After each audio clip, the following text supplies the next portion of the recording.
Salut les amis et bienvenue sur la Farming Agency. C'est encore et toujours Willy, votre chaîne qui a pour seul et unique but de rendre l'agriculture sexy. Aujourd'hui, format un peu différent. Je sais pourquoi. Parce que la question dans ce nouveau format est de décrypter des rapports sur l'agriculture.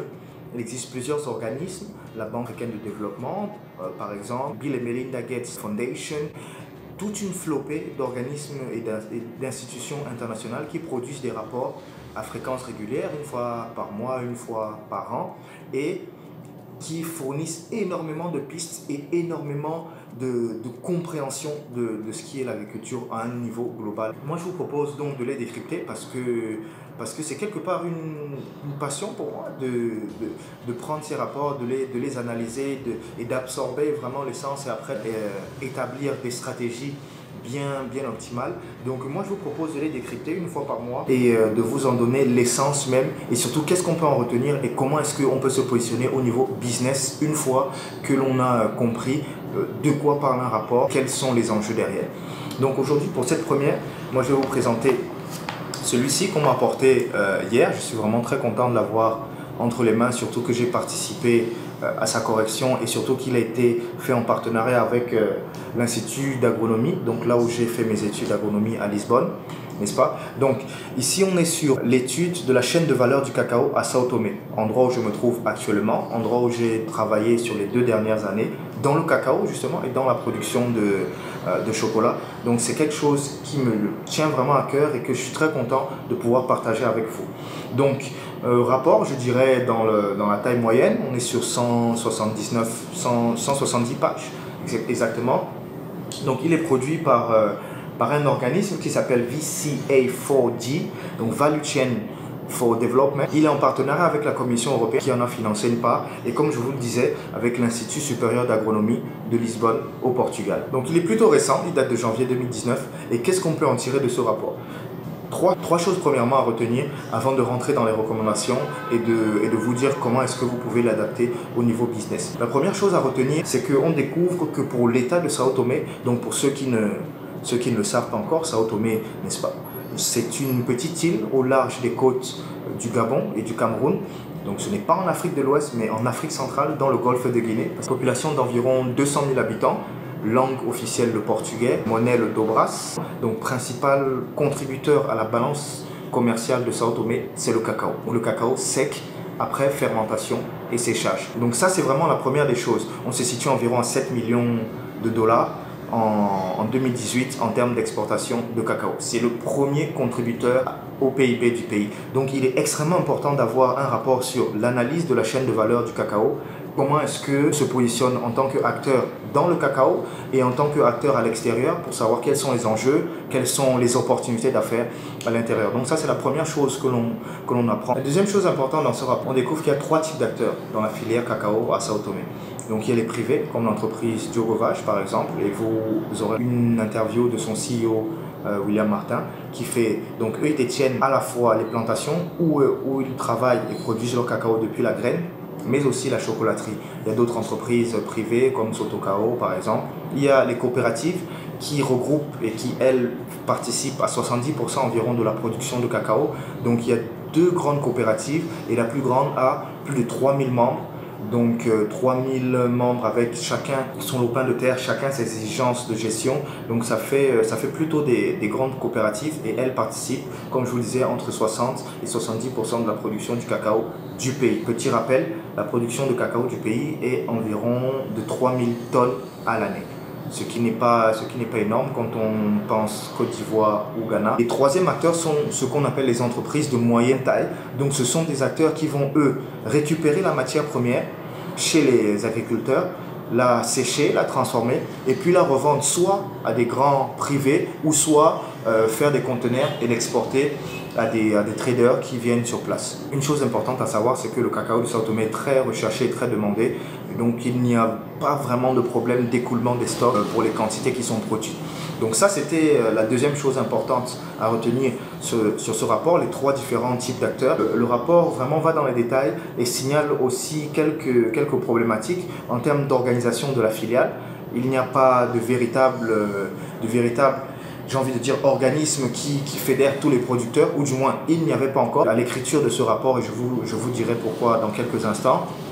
Donc, organisation de la filiale tout entière, organisation de la formation et l'appui technique aux différents producteurs est très faible, donc il est difficile pour les différents acteurs de contacter un organisme qui va pouvoir leur apporter des solutions techniques et pratiques sur le domaine, mais surtout aussi les conditions de vie et les conditions sociales des différents acteurs au premier niveau de l'échelle de la production, c'est-à-dire les planteurs, les agriculteurs qui ont leur lopin de terre et qui ont entre 1 et 2 hectares. Donc les conditions sociales, mais aussi il souligne un point très important, le maintien de l'environnement, c'est-à-dire le non-usage des produits phytosanitaires chimiques, l'usage contrôlé et la formation, encore une fois, de l'usage des produits phytosanitaires afin de pouvoir respecter les normes environnementales et les normes sanitaires et les normes de santé pour ne blesser personne. En quelques mots, ce sont les 3 clés si on veut survoler comme ça cette étude sur la chaîne de valeur à retenir. Donc le cacao, première source de revenus,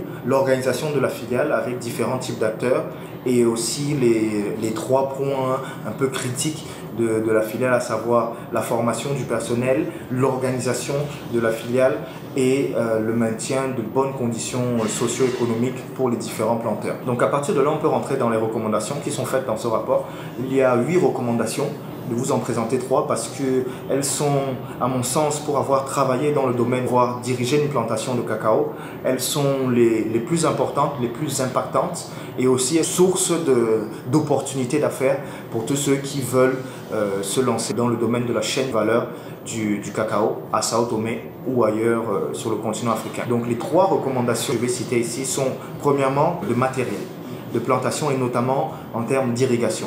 Donc le rapport dans sa recommandation numéro 2 dit, je cite, « La mise en place d'infrastructures d'irrigation constituera un atout dans plusieurs zones et la lutte contre les ravageurs devrait être soutenue, ce qui permettra d'accroître la productivité. » Donc là on a bien une sensibilisation et un élément très important qui est la volonté d'augmentation de la productivité, donc produire plus sans forcément, ça c'est très important pour l'agriculture africaine, sans forcément augmenter l'espace, sans forcément augmenter le nombre d'hectares cultivés, donc sur un même espace produire plus, donc en utilisant soit des intrants améliorés, des semences améliorées, soit les efforts dans l'irrigation notamment pour pouvoir produire toute l'année et pour pouvoir avoir des plantes en bonne santé.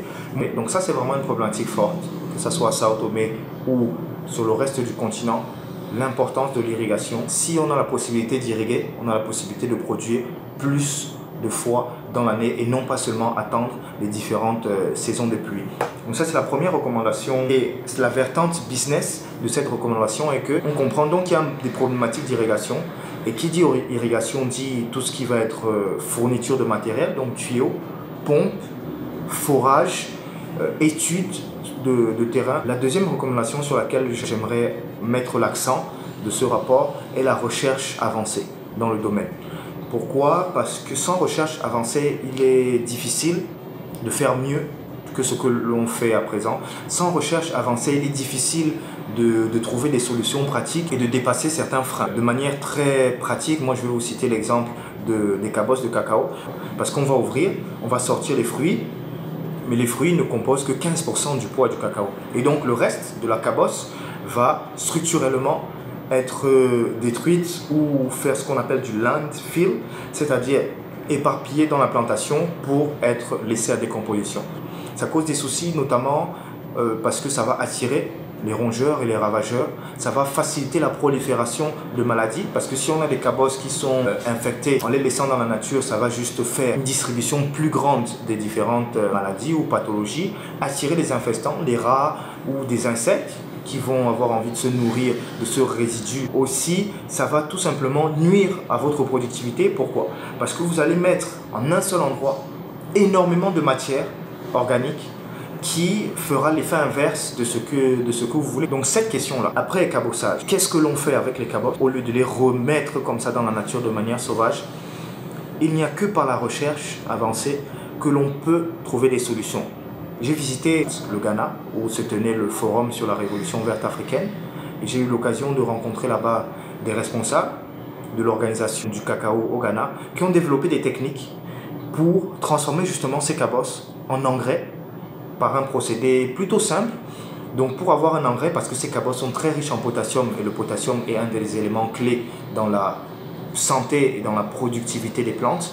Donc transformer ces cabosses en potassium pur pour pouvoir les remettre de façon plus harmonieuse et plus organisée sur les plantations. Donc quelque chose de très important, associer toujours la recherche avec des grandes cultures, surtout lorsque l'on parle de culture, la première source de revenus du pays. Donc encore une fois, la vertente business à cela est de trouver de l'intelligence et trouver ce qui se fait de mieux en termes de cacao, en termes d'utilisation de déchets. Je parlais des cabosses, mais il y a aussi tout le jus qui s'écoule lorsque l'on fait la fermentation. Trouver ce qui se fait de mieux et valorisation des déchets dans la chaîne de valeur du cacao pour pouvoir en faire des lignes d'opportunités et des lignes de business. La dernière recommandation du rapport sur laquelle j'ai envie d'insister est la transformation et l'augmentation de la chaîne de valeur. Et là, on a un exemple très intéressant. En 2018, Djokovac arrive sur le marché. Premièrement, ils étaient acteurs de la chaîne de valeur, mais seulement en termes de cacao sec. Et très rapidement, ils sont rentrés en 2018 sur la production du chocolat, la valorisation du chocolat et l'exportation du chocolat. Et donc, comment est-ce que ça se traduit? On peut le voir dans les chiffres de la Banque centrale de Sao Tomé. Ça se traduit simplement une multiplication x4 des exportations de chocolat. Et aujourd'hui, le chocolat devient, grâce à l'entrée d'un seul nouvel acteur, le chocolat devient la deuxième source de revenus du pays en termes de balance commerciale, juste derrière le cacao. Donc énormément d'opportunités dans la transformation parce que le pays produit beaucoup de cacao. Le prix du cacao sec à la tonne et le prix du chocolat n'est absolument pas le même. Les marges et les ventes sont beaucoup plus importantes lorsque l'on parle du chocolat. Et surtout, on le sait, la problématique aujourd'hui sur le continent n'est presque pas la production. Bien sûr, il faut améliorer la productivité, bien sûr, il faut améliorer les capacités de production, la mécanisation et les intrants, mais la problématique est surtout la transformation et la valorisation des produits de l'agriculture et de pouvoir fournir des produits avec beaucoup plus de valeur ajoutée, simplement pour que sur toute la chaîne, on puisse avoir ces répercussions en termes d'augmentation de la valeur ajoutée. Donc voilà un peu pour ce rapport de l'analyse de la chaîne de valeur du cacao à Sao Tomé. J'espère que vous avez apprécié. Moi, je vous retrouve pour ce décryptage de rapport le mois prochain. Une fois par mois, on en parlera. Et vous pouvez télécharger sur notre site internet de façon gratuite le résumé de ce rapport en français et en anglais. Et je vous dis à très bientôt sur la Farming Agency. Et n'oubliez pas, rendez l'agriculture sexy parce que agriculture is good. Thank you very much.